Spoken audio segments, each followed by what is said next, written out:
From the break viewers, हमारे साथ doctor ईमा शाहीन हैं।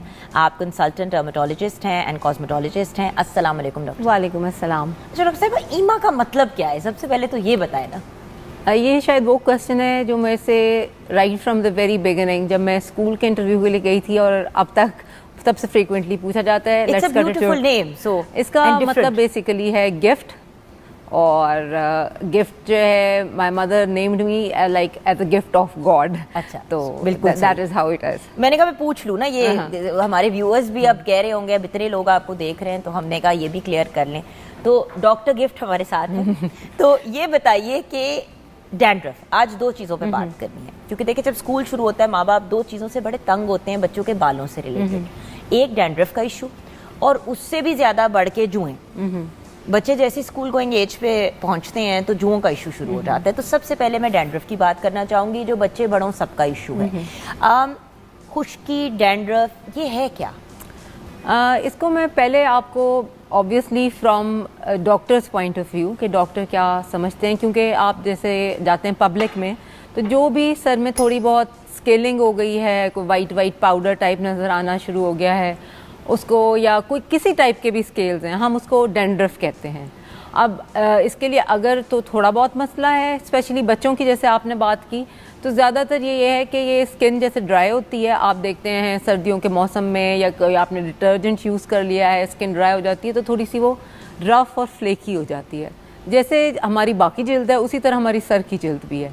तो जब वो बहुत ज़्यादा ड्राई हो जाती है तो उसमें स्केल्स बनते हैं। अब बाकी बॉडी पे तो क्योंकि इस तरह बाल नहीं होते तो वो स्केल आपको इतने प्रोमिनेंटली नज़र नहीं आते हैं, लेकिन जब आपकी सर की स्किन ड्राई होती है तो वो बालों की वजह से वो वहाँ पे रुक जाते हैं, रिटेन हो जाते हैं, और कई दफ़ा वो बालों के अंदर आपको वाइट बालों में नजर आते हैं। और फिर जिनकी ज़्यादा हो उनके तो फिर कंधों पे, शोल्डर्स वगैरह पे भी नजर आ रही है। बिल्कुल ऐसे ही है। और बच्चों में खास तौर से बात यह है कि जिनकी ड्राई स्किन है, जिसको हम कई दफ़ा एटोपी कहते हैं, कि वो उनकी मौरूसी तौर पे स्किन बहुत ज़्यादा ड्राई होती है, तो आपको ये मसला देखने में आता है। लेकिन यहाँ पे एक चीज़ मैं वाज़ेह करना चाहूँगी कि सब डैंड्रफ एक चीज़ नहीं है।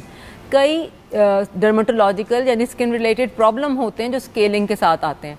उसमें जो कॉमनेस्ट है उसको हम सेबरिक डर्मेटाइटिस या सेबोरिया कहते हैं। अब यहाँ पे जो लोग ज़्यादा सर्च वगैरह करते हैं उन्होंने शायद सुना हो और देखा हो कि ड्राई डैंड्रफ और वेट डैंड्रफ की बात होती है। एक ग्रीजी सी डैंड्रफ होती है और दूसरी बिल्कुल वाइट पाउडर की तरह होती है।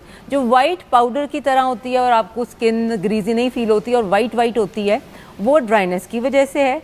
जबकि जो डैंड्रफ आपको ग्रीजी फील होती है उसको हम कहते हैं सेबरिक डर्मेटाइटिस, और वो यूजुअली आपको बच्चों में देखने को नहीं मिलेगी, क्योंकि ये जो आपके ऑयल सिक्रीटिंग ग्लैंड हैं उससे ज़्यादा ऑयल सिक्रीट होता है, फिर वो फंगल इन्फेक्शन होता है, तो उससे कई दफ़ा इन्फ्लेमेशन या जिल्द की सुर्खी वगैरह भी स्टार्ट हो जाती है।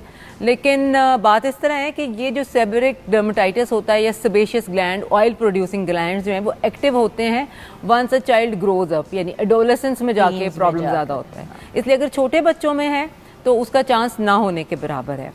अब जैसे आपने स्कूल्स में बात की, स्कूल में जाते हुए अब ये कि ड्राई है या वेट है, हर चीज़ के लिए एक वही टोटके तेल लगाया जा रहा है। ड्राई के लिए पहले बताएं। अच्छा, ड्राई के लिए सबसे पहली बात तो ये है कि हम अब ये कहेंगे कि अब ये व्यूअर्स छोटे बच्चों को जो यूजुअली होता है और जिसको हम ड्राई डैंड्रफ कहते हैं, हम उसका बता रहे हैं। उसके बाद हम आपको बताएंगे ये जो डर्मेटाइटिस की बात करी है, क्योंकि मेरे अपने जानने वालों में किसी को ये इशू है और उन्होंने हर चीज़ ट्राई कर लिया, उनका मसला नहीं हल होगा।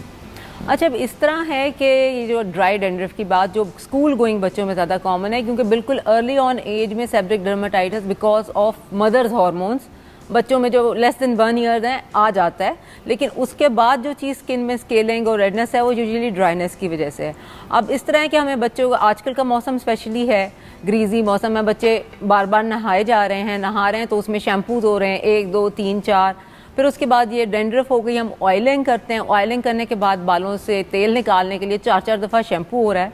यहाँ पे एक इम्पॉर्टेंट चीज़ ये है कि जो भी शैम्पू है या आप हेड वॉश करने के लिए कोई भी सोप यूज़ कर रहे हैं, दैट इज़ अ सोप, वो साबुन है, और साबुन का काम है कि चिकनाई को उतारना। तो मैम ये बताएं कि अगर हम सल्फेट फ्री और पैराबेन फ्री शैम्पू यूज़ करते हैं तो वो ठीक नहीं है, जिसको ऑर्गेनिक शैम्पू कहते हैं? देखिए, अब इसमें बहुत इंपॉर्टेंट बात है कि sulphate free, paraben free almost हर शैम्पू के ऊपर लिखा हुआ आ रहा है। सल्फेट्स एंड पैराबेन्स का सबसे जो वर्स्ट चीज़ है वो ये कि बालों को बहुत ज़्यादा ड्राई करती है, बहुत ज़्यादा ड्राई करती है। जो आपका वही सर्फेक्टेंट का इफेक्ट जो है, जैसे आप एक डिटर्जेंट से कोई ऑयल उतारते हैं वो उतना हार्ड, उतना हार्श साबन नहीं है, लेकिन अगेन वो साबन है और साबन का काम ही ऑयल को उतारना है।